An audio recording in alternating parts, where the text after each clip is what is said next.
Nike, next up here. Nike making a 15% plus move on Friday. People are like, what? What is going on in regards to Nike? The numbers weren't good.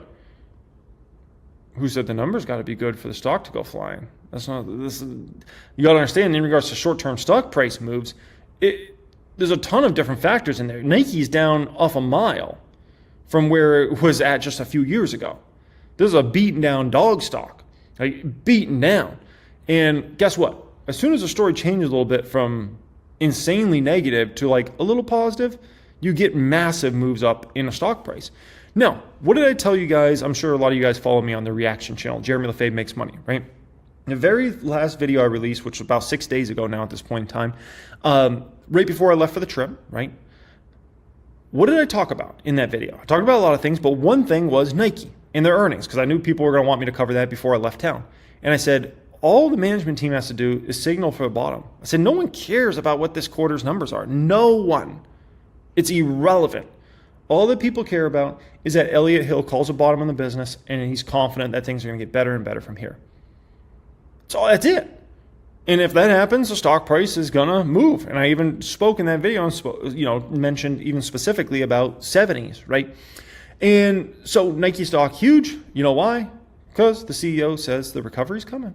He called a bottom in the business essentially, and things are going to get better from here. That's all that needed to happen. And then you got analysts coming out, like this gentleman, or folks that, let's just call it our Wall Streeters. He says Nike is getting to the point of under-promising and over-delivering, which is going to be a great next couple years for Nike, where they can under-promise, over-deliver, get the positive momentum all going in a huge way, right?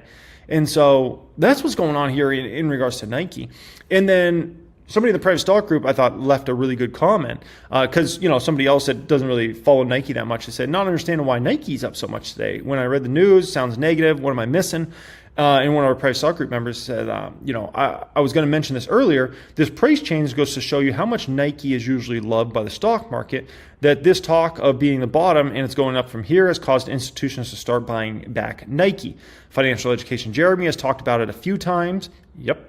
This has been a beloved stock for decades, and it seems that just the management team talking that the company is going to start putting up better numbers makes people want to buy back in. Yeah, 100%. This is a very beloved stock, and I told you guys, as soon as people feel like there's a bottom in the business, they're going to come flying back to Nike, because that is one of the core positions that Wall Streeters feel comfortable investing into. Because Nike is usually a company you can always count on growing, other than this one freak-off kind of freak situation, okay? And so we got this freak situation that has occurred here with Nike. That is now over.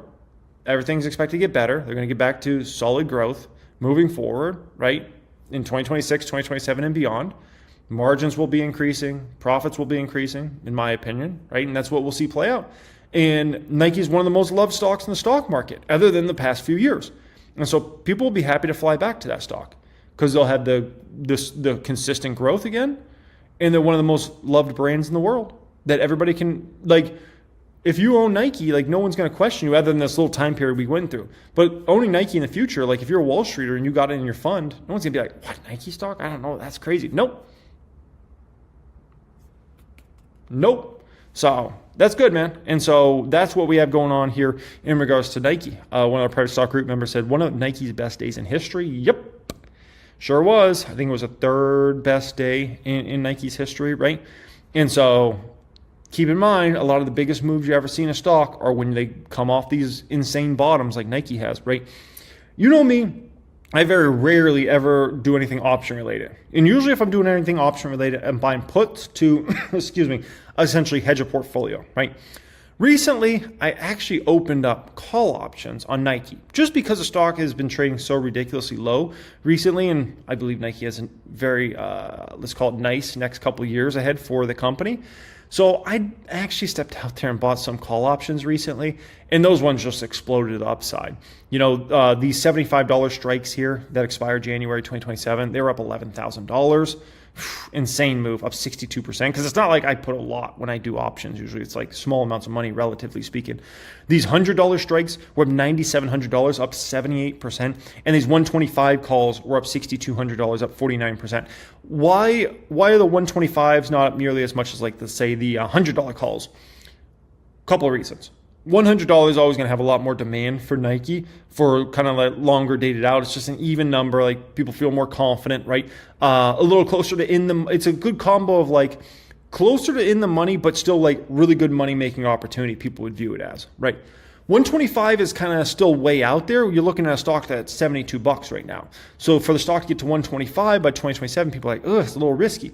You'll see the 125s move huge if the stock goes over $80. If the stock heads over 80 and then we start talking about the stock's making its next move toward 100, that's when you'll see the 125s go crazy. Because then people will be like, oh, we got to get on those 125s because, the stock's heading to 150 or 175 or something like that, right? So it's a whole game to play out. Hundreds are kind of that perfect kind of middle ground right now for where Nike's at, where people are saying, you know what, I can see that being realistic and this is a great money-making opportunity. Now, am I going to hold these all the way to January 2027? Maybe. Probably not, though. My guess is at some point in time, especially if the stock explodes to $125, $120 in the next, 6 to 12 months, I'll probably cash out of them at some point in time. I don't usually like to hold options all the way till they expire. So that's probably what I'll do as far as that goes. Hey, it's Jeremy. I hope you really enjoyed that clip here today. Listen, there are three main areas a long-term investor has to understand. You have to understand financial statements, income statements, balance sheets, cash flows. You have to understand and master portfolio management. And you have to have the ability to project what is possible for companies in the coming years. Bearish scenarios, bullish scenarios. All these skills can be learned, and that's the good news. And I'm still just a regular guy who's out here. I just have a lot of passion for the market. I've learned a lot over the last 15 years. I had a tremendous amount of success, and I have a dedication to teaching people everything I have learned in the past 15 years. If I can do it, you can do it too. You can learn all that's required to become a great investor in my private group.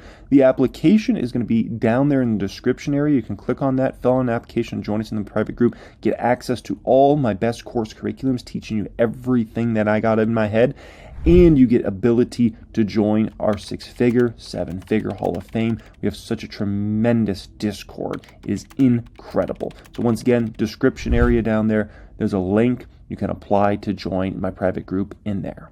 Let's talk about some stocks that have been stuck in the mud. They're ready to move, right? And they're not these stocks that have actually been performing very, very well. We have some stocks here in my own portfolio that are just tearing it up right now, even with all that damage that was out there today in a lot of those, let's call it more popular, more owned stocks. I'm looking at Nike up another 3.3% here today. I'm looking at Estee Lauder up another 5.3% here today. I'm looking at Revolve stock RVLV up another 6 percentage points here today. I'm looking at Wynn stock move almost 9% today. Almost a 9 percentage point up move for Wynn. Are these the most popular stocks in the market? Absolutely not. This is no Palantir. This is no Tesla, right? This is no, Microsoft, Amazon. These are not stocks that are talked about that heavily, but man, are they moving. Look at Nike stock the past month. It's up 22% in the past month. That's multi-years of index gains, right? Usually you would figure to make about 8% a year roughly in an S&P 500 index fund. That's what they'll always tell you, right? Nike's made 22% in the past month. What a move. Look at Estee Lauder taking it to a whole nother level. Estee Lauder's up 27.7% in the past month, dwarfing the gains that the S&P 500 has provided and the NASDAQ and the Dow and Russell and all the other indexes, right? Look at Wynn Resorts. Winning Resorts is up. I could finally call it Winning Resorts again, by the way. It's been a while. Is up 12+% in the past 5 days. This has gone up way more than what you would expect to make in the S&P 500 in a given year. And it's done that in 5 trading days. Unbelievable. But here's an important thing everybody watching this has to understand. Listen. You look at a stock like Nike, and it's made this huge move, right? We just looked at it. Massive move the past month. It's still down 2.7% the past year. This stock is still very early in regards to this move, like very, very early in regards to this move. You got to understand with turnaround plays, which is clear Nike has already bottomed now at this point in time and it's on its trajectory upward, right?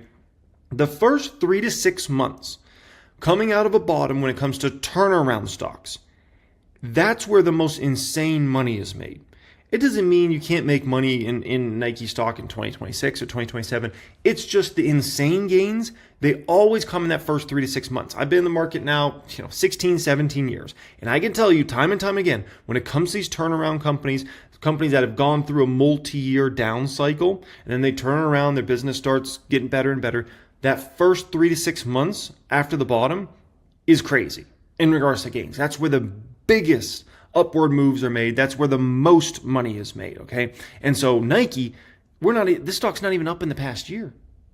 Just wait until all of a sudden it goes positive on a yearly basis and then starts blowing through 52-week highs, which a 52-week high is not very impressive for Nike. It's around $90, probably a little under $90, so don't be surprised if it breaks that. You look at a stock like Estee Lauder, look at this baby. It's down 21% the past year. 21%. So yeah, it's incredible. The stock's up 27+% in the past month, but it's still down 21% in the past year. This was still so early in regards to Estee Lauder moves. We haven't even seen all the great numbers start to pour in yet. The Estee Lauder numbers really start to get exciting at the end of this year and as you go into calendar year 2026. That's when the EL numbers start all of a sudden becoming like, oh wow, like EL's revenues going back up again. And then wait to see what happens with margins and profitability. You're going to see the earnings per share skyrocket for this company. When based upon all the cost-cutting measures the company's been doing this year and last year, once they start getting just a few percentage points of revenue growth, which you'll likely end up seeing by the end of this year, oh my gosh, just wait to see what happens to the earnings per share of this company. We're early, folks. Early in regards to these moves of these stocks. Remember, Estee Lauder just a few years ago was a $370 stock. $370, right? I posted this on my X page. If you don't follow me on X and you ever want to follow me on X, by the way, you can always do so. That's always linked in the description of all my videos, okay? But I posted this on X here today. I said, just hit a $75,000 gain on Cake, such a beautiful hidden gem stock. Not a lot of people own this stock. I've been talking about it religiously for the past year. Hit $64 here today. We're now up $75,000 on this stock. And that's just in the public account alone. And that does not even include dividend income. Remember, Cake pays me fatty dividends every 3 months. That's one of those beautiful things you don't get with a lot of just direct growth stocks. Cake's always paying me out all this dividend money in the public account, in the Patreon portfolio, in my private portfolios as well. I'm then able to take all that dividend money and go reinvest it. Maybe into more Cake shares, maybe into other stock opportunities I see. It's absolutely beautiful. And in regards to Cake, if anybody, hasn't been watching my videos for the past year, remember, Cake's a play on, one, they got an ATM machine business, which is the Cheesecake Factory, one of the most successful restaurant concepts in the history of the world, right? In terms of sit-down restaurants. But then they have North Italia and Flower Child doing national expansion all across the United States over this next 5 to 10 years, right? And you're going to likely up the amount of locations they're opening in a huge way. And then they got several other concepts that they're testing right now to see if those concepts are next up to be the next big concepts, like a North Italia and Flower Child, essentially. So Cake, how much more runway does this stock have? Here's a deal. If Cake comes in next quarter and shows another acceleration of growth rates, and then has a really strong guidance, and the Russell keeps rolling, Cake will be 75 before you know it.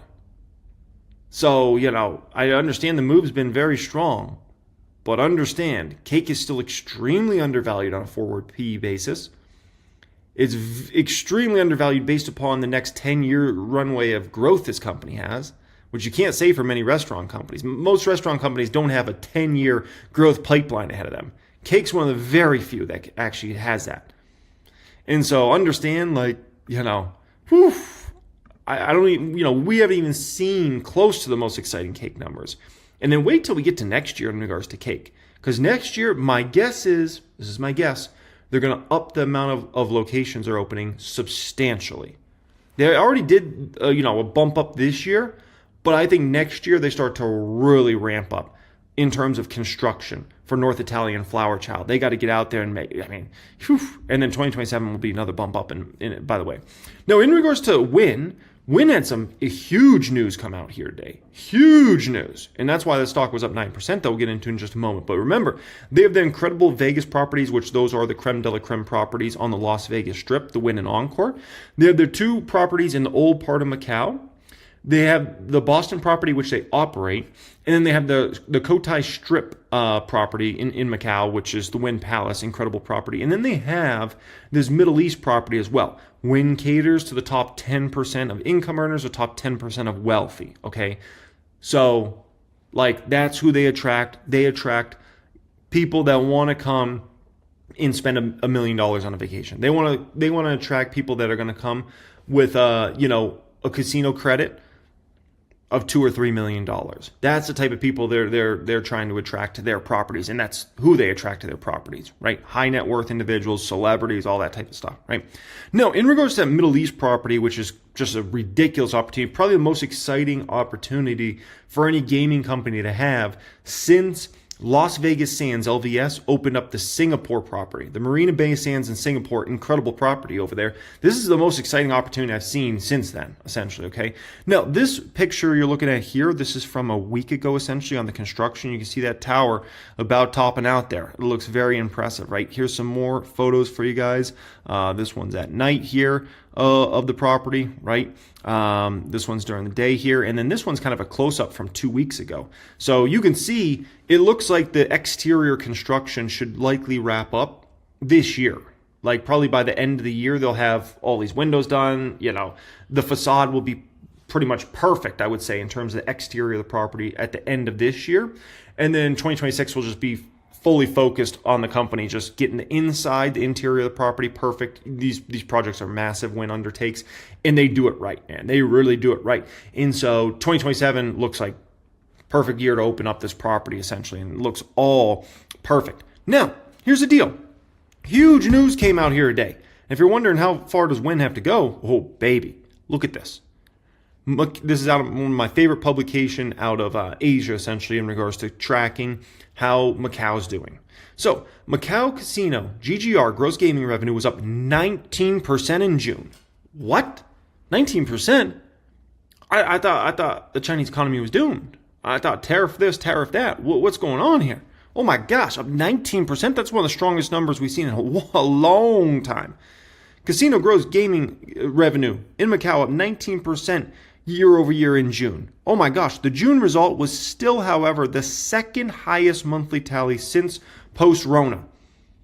Second highest tally post-Rona. That's impressive. The June tally was an aggregate GGR that was up 4.4% higher than the prior year period. So the important thing to understand about this is it's showing that the business in Macau is strengthening. Not weakening, but it's strengthening a lot even over recent trends. June's results meant that for the whole second quarter, casino GGR rose 8.3% year over year. 8.3% is very good, but the end of that quarter was up 19%. So things are strengthening, not like getting worse. Like this is very, very exciting. Very, very exciting. Citigroup said in a note toward the end of the month that the June table survey conducted June 20th had indicated premium mass wager was 58% higher. That's insane. Now that's huge for Wynn. Why? Premium mass, think of that as upper middle class folks, okay? That's what we're talking about there. So that's like that premium mass, and that's Wynn's cup of tea there. Wynn really focuses on that premium mass in Vegas. They also focus on that in Macau as well. And obviously they focus on like the VIP business, like, super high net worth individuals and whatnot, right? But it's not like everybody that walked, like if you go in the Wynn Las Vegas, in Encore Las Vegas, it's not like everybody in there has a $25 million net worth, right?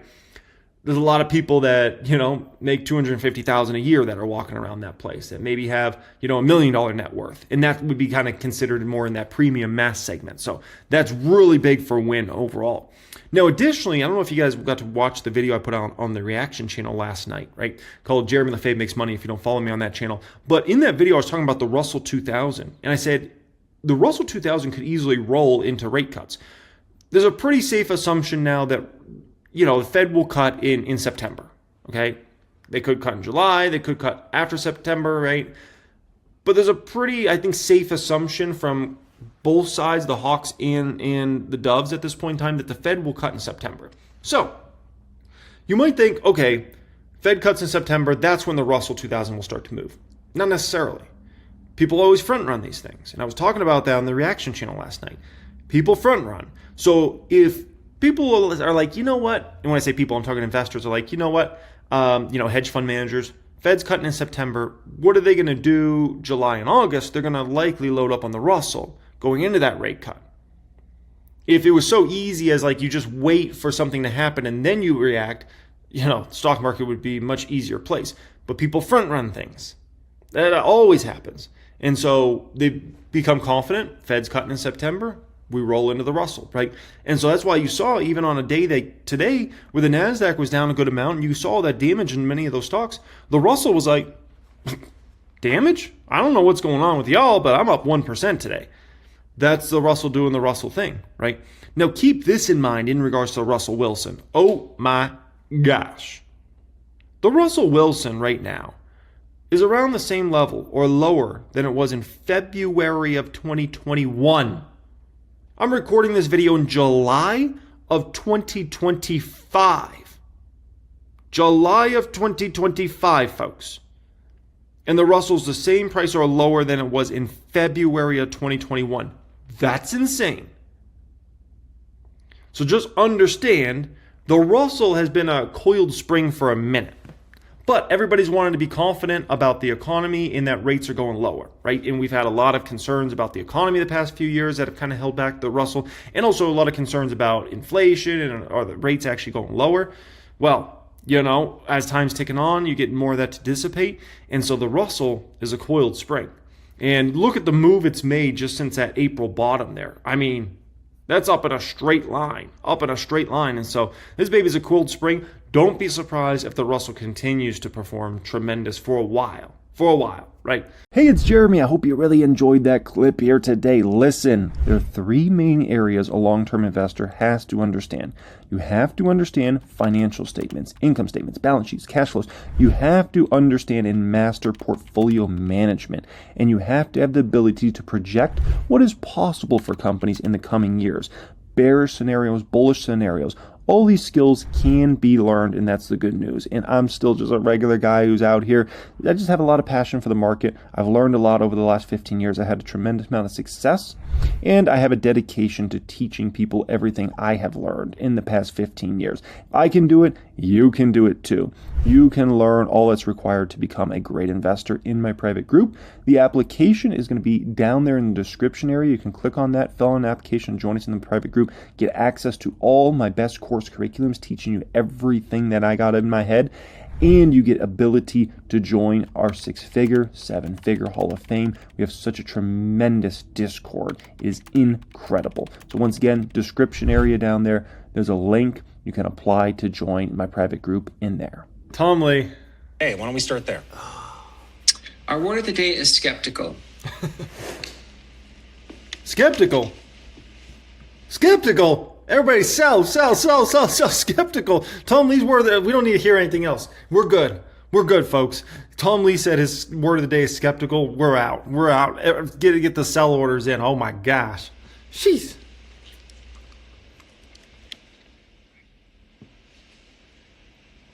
Okay, and we're using the word skeptical. What? Everybody was so shocked by that. Like, just the audio, no one would even speak. Like, oh my gosh, Tom Lee said skeptical. Everybody was just like, we don't know what to say. That was the best thing ever. Listen to this. This is Our word of the day is skeptical. Everybody's like, what? Huh? Skeptical? What? Huh? No, he didn't say that. Skeptical? Did he say special? Okay, and we're using the word skeptical because as we're starting the month of July, and at the S&P 500 is up 5% year to date, I think investors are looking at the rest of the year and are quite skeptical because they're saying, well, perhaps President Trump's not going to extend the tariff exemptions in July. The Fed has a meeting at the end of this month. And I think despite the fact that there's favorable seasonals for the month, I think investors want to still sort of not own the stock market. And I think that's one of the reasons this is the most hated V-shaped rally. Imagine if it was 4. Oh, that'd be so cool. In the last few years. All right, so you're saying it's still a bit of a bearish sentiment. Okay, so the good news, folks, we don't have to put it in those. We can cancel those sell orders. Tom Lee basically saying his word of the day is skeptical because everybody's still skeptical on the market, right? Which is actually a fair take, very fair take, right? It's not that he's skeptical. It's more like other people are skeptical. And that's kind of where I see things still, but I gotta say it's become a lot less skeptical. Like if you look at when this market first started to rally and it bottomed around, what was it, April 9th or so, right? And then we came out and rolled through April. Like people in May were insanely skeptical. Like they were convinced we're still going way lower than what we already went, right? Then we rolled throughout May, up, up, up, up, up. We get to June. People are still very skeptical. A little less skeptical than they were in May, but still pretty dang skeptical about tariffs and how all this stuff's going to shake out, right? Now we're in July. I feel like in the markets rolled again throughout June. I feel like the market is less skeptical. So still some out there, but much less so. And I have CNBC on in the background all the time and Bloomberg. So I hear these Wall Streeters' opinions all the time. I have this reaction channel. I'm always reacting to these folks. Much less bearishness, skepticalness than there was certainly a few months ago. Research is about $7 trillion of cash on the sideline. You say for the second half, you buy a number of things, small caps, financials, large and regional banks, industrials, Mag 7 and Bitcoin, but also washed out stocks. I want to find out, do you think Apple is one of those washed out stocks? Because Fast Money was talking about it yesterday. I want to play what they said yesterday about it and get your take on it as well. So we are thinking you can catch 6, 7, 8% from here. And the setup, to my eye, looks right. It's the first real action from Apple that is bullish in a long time. We've seen that long-term underperformance, but also lower highs, lower lows up until kind of right now. And we have right now a breakout from what looks like a short-term triangle formation. Triangles, I think, are the highest probability setup that we can see. And so with the price objective that you can derive from the triangle, you could get Apple to about 238, which is even better, 15%. Tom, also Jeffrey's upgraded Apple this morning as well. So first, is Apple one of these washed out stocks you're talking about? And what do you think of that technical take? Well, it certainly doesn't surprise me. I think investors have been frustrated with Apple for the past year or so because they've been waiting for Apple to do something bold in AI, but I think patience is going to pay off for Apple. They're going to have an opportunity to look at what kind of AI models work the best for them. And at the end of the day, I think their customers will remain fanatically loyal. And so if we're starting to see, as Carter pointed out, higher highs and higher lows, I wouldn't be surprised if Apple is going to make a comeback. It is a company that we think has, really established itself with consumers, and it is a granny shot in our granny shot ETF.